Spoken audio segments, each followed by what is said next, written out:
quelle est la situation vers l'an 1000?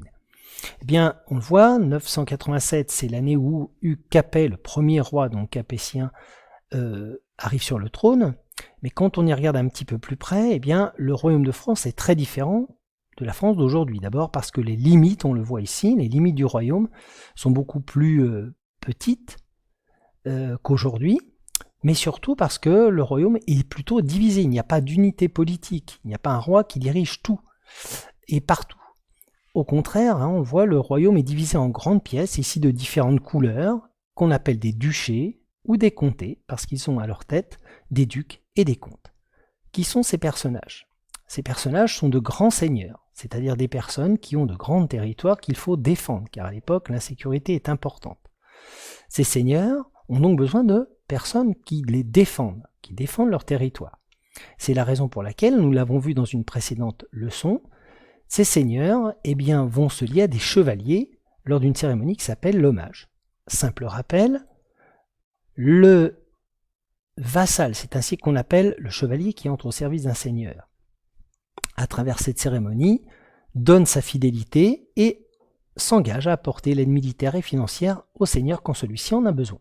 A l'inverse, le seigneur, donc le personnage ici en rouge, prend un chevalier qu'on appelle son vassal ou ses vassaux, car il en a plusieurs, à son service, va lui donner une terre qu'on appelle un fief, d'où le mot de féodalité, et il doit protection à son vassal quand celui-ci en a besoin.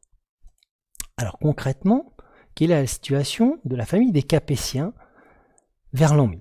Eh bien à l'époque donc du premier roi, Hugues Capet, on le voit, le roi, on pourrait le croire, est un personnage puissant car il est tout à fait en haut de ce qu'on appelle la pyramide féodale.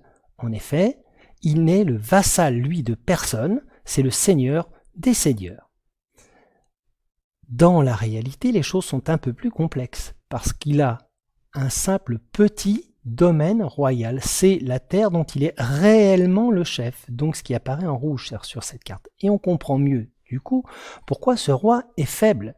Car ses vassaux, le duc d'Aquitaine, le duc de Toulouse, de Barcelone, etc., eh bien tous ces vassaux sont en réalité bien plus puissants car ils ont beaucoup plus de territoire, beaucoup plus d'hommes à leur service, beaucoup plus de richesses.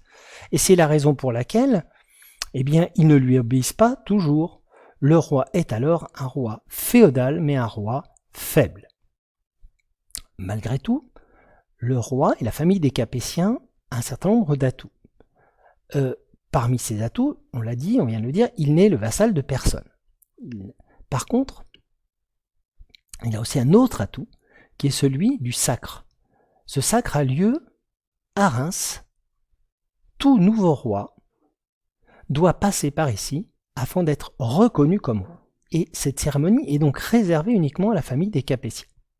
Alors on y voit ici une scène représentant le moment du sacre, quand le futur roi, car il ne l'est pas tout à fait encore, reçoit de la part de l'évêque de Reims pas simplement des objets royaux qui vont faire de lui le roi, la couronne par exemple, mais en présence des autres évêques, personnages de l'Église très importants, mais aussi des grands seigneurs du royaume, tous ces comtes et ces ducs qui sont là, il est au centre de l'attention et il reçoit surtout un liquide retenu dans cette petite ampoule.